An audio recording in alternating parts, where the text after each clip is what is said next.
Hello दोस्तों, स्वागत है आपका इस पार कोचिंग सेंटर में। तो गाइस, आज के वीडियो में हम पढ़ने वाले हैं क्लास 11th की पॉलिटिकल साइंस, जिसका चैप्टर नंबर है 6 और चैप्टर का नाम है न्यायपालिका। तो ये इसका पार्ट 2 है, यानी कि जो इसका पार्ट 1 है हमने ऑलरेडी कंप्लीट कर लिया है।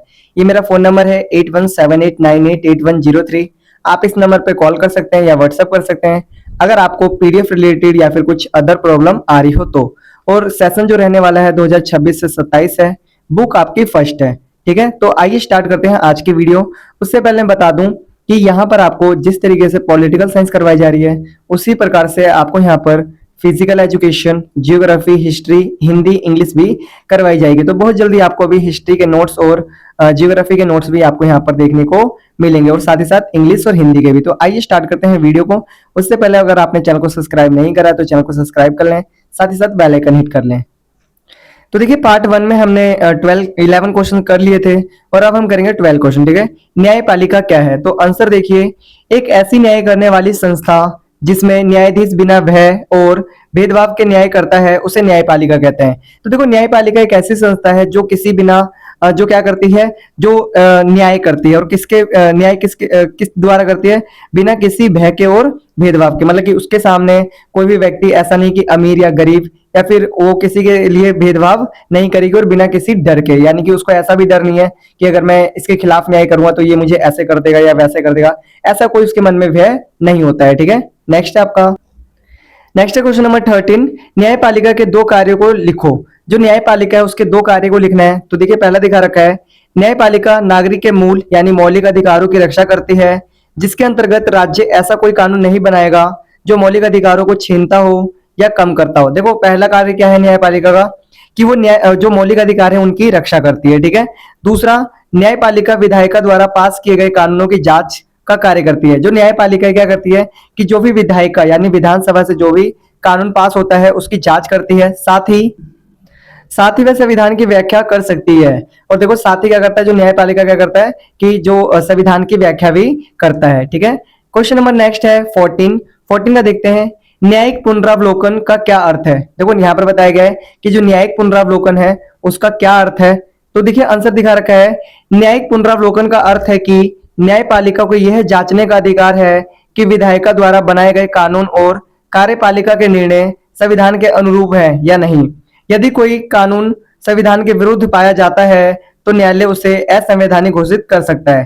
देखो, यहाँ पर बताया गया कि जो न्यायिक पुनरावलोकन है उसका मतलब क्या है कि अगर विधायिका द्वारा कोई कानून बनाया गया है तो कार्यपालिका निर्णय संविधान के अनुरूप है। और तो ऐसे में क्या हुआ कि जो न्यायपालिका है ना, न्यायपालिका क्या करेगी, उस कानून को दोबारा देख सकती है या फिर उसके विरुद्ध कदम उठा सकती है, ठीक है। मतलब उसको दोबारा जांच कर सकती है, ठीक है। और उसको अगर कानून गलत होगा तो क्या होगा, उसको न्यायालय क्या कर देगा, असंवैधानिक घोषित कर देगा। नेक्स्ट क्वेश्चन नंबर 15, न्यायपालिका की स्वतंत्रता का क्या अर्थ है? देखो, न्यायपालिका की स्वतंत्रता का क्या अर्थ है?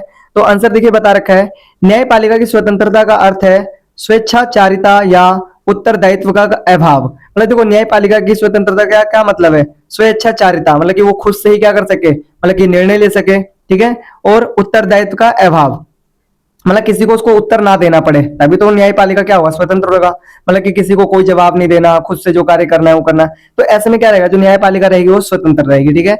न्यायाधीश बिना भय और भेदभाव के अपना कार्य पूरा करे, और न्यायाधीश क्या करे, बिना किसी भेदभाव के, बिना किसी भय के, मतलब अपने कार्य को क्या करे, पूरा करे। तो ऐसे में हम क्या कह सकते हैं कि जो न्यायपालिका है वो क्या है, स्वतंत्र है, ठीक है।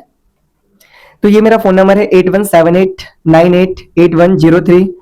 इस नंबर पे आप कॉल कर सकते हैं या फिर व्हाट्सअप कर सकते हैं अगर आपको पीडीएफ रिलेटेड या फिर कुछ अदर इश्यूज आ रहे हो तो, ठीक है। क्वेश्चन नंबर 16 है, न्यायपालिका अनुच्छेद 32 का प्रयोग किस प्रकार करती है? तो देखिए, आंसर दिखा रखा है, न्यायपालिका अनुच्छेद 32 के माध्यम से नागरिकों के मौलिक अधिकारों की रक्षा करती है। देखो, जो न्यायपालिका क्या करती है, अनुच्छेद 32 के माध्यम से क्या करती है, वो नागरिकों के मौलिक अधिकारों की रक्षा करती है। यदि किसी व्यक्ति के मौलिक अधिकारों का उल्लंघन होता है तो वह सर्वोच्च न्यायालय में जा सकता है और न्यायालय उचित रिट जारी करके उसके अधिकारों की रक्षा करता है। अब देखो, जो न्यायपालिका का अनुच्छेद 32 है उसमें क्या है, रिट दिए गए हैं। तो उसमें क्या होता है कि व्यक्ति के कोई मौलिक अधिकार हनन हुआ है तो उसके आधार पर क्या होता है, रिट जारी करे जाते हैं, ठीक है। तो जो भी रिट है वो क्या करते हैं, उनको जारी कर देते हैं। तो उनका फिर से जो उनका अधिकार उल्लंघन हुआ है वो जो व्यक्ति ने उल्लंघन करा उसको दंडित किया जाता है, ठीक है। नेक्स्ट क्वेश्चन नंबर 17, सर्वोच्च न्यायालय ने 1973 में केशवानंद भारती मुकदमे में क्या फैसला सुनाया? तो बता, ये मेरा फोन नंबर है 8178988103। तो देखिए हम बताने जा रहे हैं कि जो केशवानंद भारती मुकदमा था उसमें न्यायालय ने क्या फैसला सुनाया। तो देखिए इस मुकदमे में न्यायालय ने निर्णय दिया कि संविधान एक मूल ढांचा है और संसद सहित कोई भी उस मूल ढांचे से छेड़छाड़ नहीं कर सकता। संविधान संशोधन द्वारा भी इस मूल ढांचे को नहीं बदला जा सकता। देखो बता रखा है कि इसमें क्या सुनवाई की गई कि जो संविधान का जो मूल संरचना है ना उसको कोई भी नहीं बदल सकता, मूल ढांचे को कोई भी नहीं बदल सकता, संविधान संशोधन द्वारा भी इसे नहीं बदला जा सकता। ठीक है, तो ये भाई केशवानंद भारती मुकदमे का फैसला था। ठीक है, नेक्स्ट क्वेश्चन है क्वेश्चन नंबर 18। भारत में उच्चतम और सर्वोच्च न्यायालय के न्यायाधीश बनने के लिए कौन सी योग्यताएं होनी चाहिए? अगर देखो भारत में आप रहते हैं तो भारत में अगर आपको उच्चतम या फिर सर्वोच्च न्यायालय के न्यायाधीश बनना है तो आप पे क्या योग्यताएं होनी चाहिए, आइए देखते हैं। तो आंसर दिखा रखा है, सर्वोच्च न्यायालय के न्यायाधीश को राष्ट्रपति नियुक्त करता है। देखो जो सर्वोच्च न्यायालय का न्यायाधीश होता है उसे कौन नियुक्त करता है? राष्ट्रपति। जिसमें निम्नलिखित योग्यताएं होनी चाहिए, जिसमें क्या होना चाहिए? निम्नलिखित योग्यता होनी चाहिए। पहला, वह भारत का नागरिक होना चाहिए, मतलब कि कोई भी व्यक्ति बनना चाहता है तो सबसे पहले क्या होना चाहिए? भारत का नागरिक होना चाहिए, भारत की नागरिकता प्राप्त होनी चाहिए। सेकंड, वह राष्ट्रपति की दृष्टि में प्रसिद्ध कानून विशेषज्ञ होना चाहिए। वो क्या होना चाहिए कि जो राष्ट्रपति की दृष्टि में क्या होना चाहिए? प्रसिद्ध कानून विशेषज्ञ होना चाहिए। तीसरा, वह 10 वर्षों तक किसी उच्च न्यायालय में वकील रह चुका हो। वो क्या रह चुका हो? किसी उच्च न्यायालय में क्या रह चुका हो? वकील रह चुका हो। ठीक है, आगे देखो दिखा रखा है फोर्थ पॉइंट, वह कम से कम 5 वर्ष तक किसी उच्च न्यायालय न्यायाधीश के पद पर रह चुका हो। वो क्या रह चुका हो भाई? किसी उच्च न्यायालय के न्यायाधीश के पद पर रह चुका हो। ठीक है, तभी उसको क्या बनाया जा सकता है? उच्चतम या फिर सर्वोच्च न्यायालय का न्यायाधीश बनाया जा सकता है। ठीक है, नेक्स्ट क्वेश्चन है 19वां, सर्वोच्च न्यायालय के न्यायाधीशों को पद से हटाने की प्रक्रिया का वर्णन कीजिए। अब देखो जो सर्वोच्च न्यायालय का जो न्यायाधीश है अगर हम उसको पद से हटाना है तो हम क्या कर सकते हैं? तो आंसर दिखा रखा है, सर्वोच्च न्यायालय के न्यायाधीश को सिद्ध कदाचार या अक्षमता के आधार पर ही पद से हटाया जा सकता है। इसकी प्रक्रिया इस प्रकार है। देखो जो सर्वोच्च न्यायालय का जो न्यायाधीश होता है उसको हम कुछ ही सिद्ध कदाचार जो भी सिद्ध हो सके उसमें हटा सकते हैं, या फिर अक्षमता या फिर वो उसके लायक नहीं है तभी हम क्या कर सकते हैं? इसको हटा सकते हैं। इसकी प्रक्रिया देख लीजिए।